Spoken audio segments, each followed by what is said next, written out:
Happy finally Friday. Seattle Kraken posted a 5-3 win over visiting Winnipeg last night. The game was back and forth over the first couple of periods, with the Jets holding a 3-2 lead heading into the third. That's when Eeli Tolvanen and Jordan Eberle got busy on the offensive end, scoring 3 goals in that third period for the win. Yeah, I mean, every game's big. I think obviously it's a good team over there. You know, we've been kind of fighting it to put the puck in it a little bit. So, I mean, to get some bit of a, some offense, it's obviously massive. So, groups played great. I thought special teams came up clutch when they needed to. Thought we played for the most part pretty good hockey. So, which we have been. We just haven't, been putting the puck in the net. So it's. Hopefully we can get some confidence here and keep going. Yeah, it was massive. I think we had 2 before that. We didn't really generate much, and then they got 1 on the power play. I think the special teams was obviously massive. So we get a kill at the start of the third there, which was huge, and then obviously score and tied up on the other one. So those are big moments. Jordan, obviously a lot of emotion out there, but what can you say about Maddie finding you in the back door there? Yeah, he made a great play. Marshall made a great play too to find him, I think.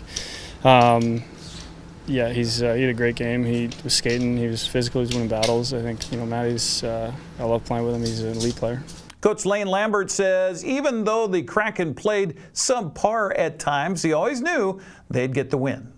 We down a goal going into the third, big important penalty kill that we had to have, and we got it. And then we scored in the power play, and it's a big win. A lot of character, and I don't think we ever doubted that we were coming back in that game. Well, we were playing well. Other than those situations, I felt like we were playing well. I thought we had our energy. I thought our compete level was high against a very good hockey team. They've got a big group of forwards over there. We battled hard, and so we were playing well.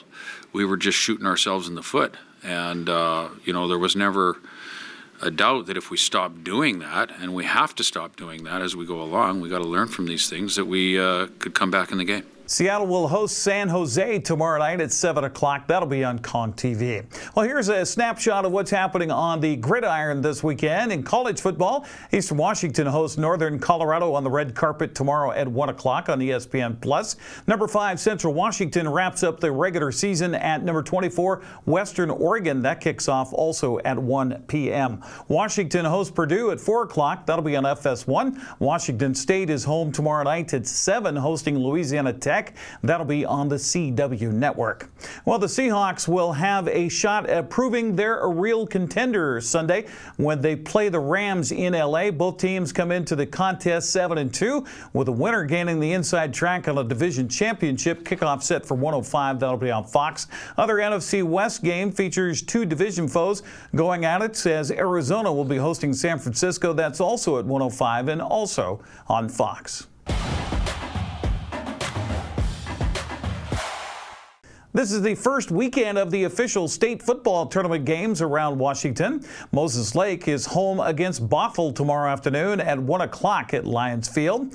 In the 1A tournament, Cashmere and Royal find themselves with a first-round bye. Omak will play at Rochester. That's a tomorrow afternoon game at 2 p.m. Prosser plays at Orting tonight at 6. In the 2A tournament, East Valley Yakima is home tomorrow afternoon at 2 o'clock against Burlington Edison. Othello will host Seaholm at 4 p.m. Okanagan will kick off the State 2B tournament at home tonight as they'll host Reardon at 7 o'clock. That's at Okanagan High School. Liberty Bell will play its first round game at Unalaska tomorrow. That'll be at 1 p.m. The 1B tournament finds Moses Lake Christian at Wahkiakum tonight at 7. Brickhouse Athletic Facility is the site for tomorrow's first round matchup between Elmira Cooley Heartland and Entiat. That kicks off at 1 o'clock. Chelan and Cashmere were both winners in the first round of the WIAA State 1A Volleyball Tournament this morning. Bulldogs swept Omak 25-10, 14 and 17 on the floor of the Yakima Valley Sundome. Now we have match point. This will be Kearns to serve. And that ball sails over the back and wraps this one up. 25-17, your final set score. Chelan was also able to put away the Bear Creek School in straight sets, 25-17, 7 and 15. Not the problem here for the Goats. Back row Attack by Bryn Eubanks, and that's going to put it away. Final score here for this set is going to be 25-15. Chelan will move on and play at 4:15 this afternoon in a quarterfinal, awaiting their opponent. Omak was facing Seton Catholic in a loser-out game in the consolation bracket. Cashmere's quarterfinal opponent is Linden Christian, while the Goats are facing Kalama. Prep Girls State Soccer tournaments continue tomorrow for 2 local schools. Brewster's quarterfinal opponent in the WIAA State 1B/2B tournament is Northwest Christian Colbert. The two will face off in Wenatchee's Apple Bowl. That'll kick off tomorrow at 1:30. Cashmere, meanwhile, travels to Montesano for a quarterfinal matchup in the State 1A tournament. That game kicks off at 5 p.m.